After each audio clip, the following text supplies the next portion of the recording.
got nothing to do with you as a person. It is a symptom of your lifestyle. If you're living a life that's fucking bad and boring and shit, of course you're going to be depressed. Why wouldn't you be depressed? You're living a boring shit life.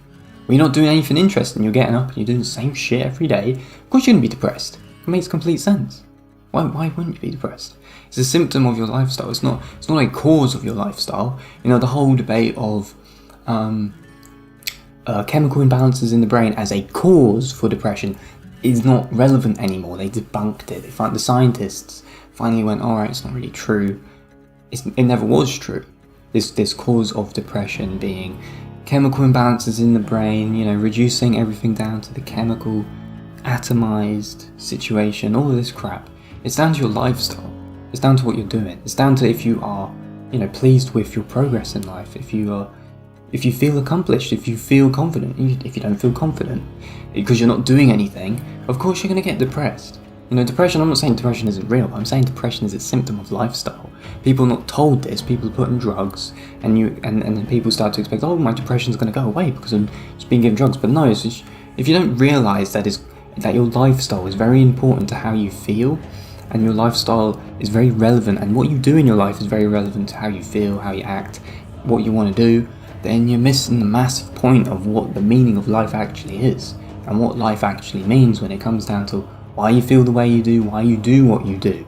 Like, these are some fundamental questions you have to ask yourself, and think to yourself, well, maybe that's got this to do with this, and all of this type of stuff. So it's like, you know, and then Jung, you know, he's very, you know, even though he's a bit woo-woo, he's very on point with a lot of these things. So for example, I'll just read you out this quote here that explains exactly the whole situation of not chasing fear, being a coward to what life demands you to do, or Mother Nature demands you to do.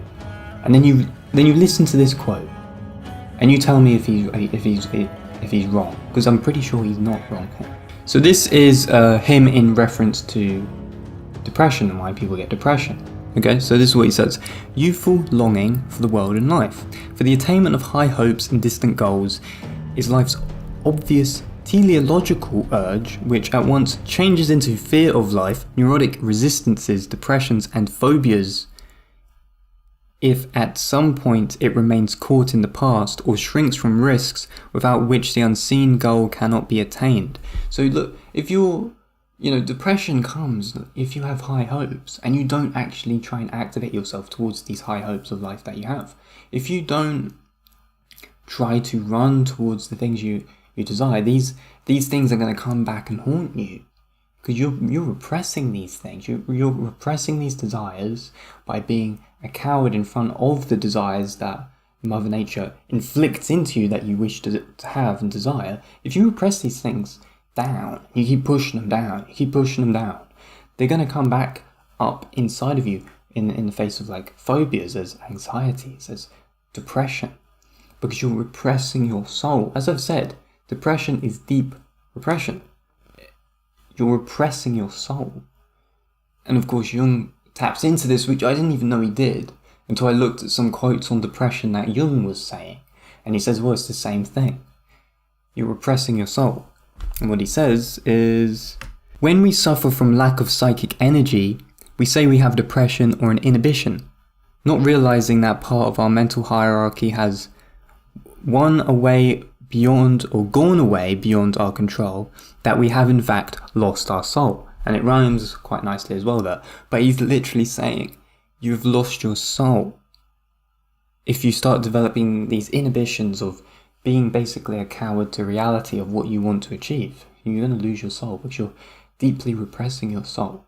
You're deeply repressing the beautiful inner child, in a sense, that the expressionable, charismatic, joyful you, which wants to be seen in the world and wants to be expressed.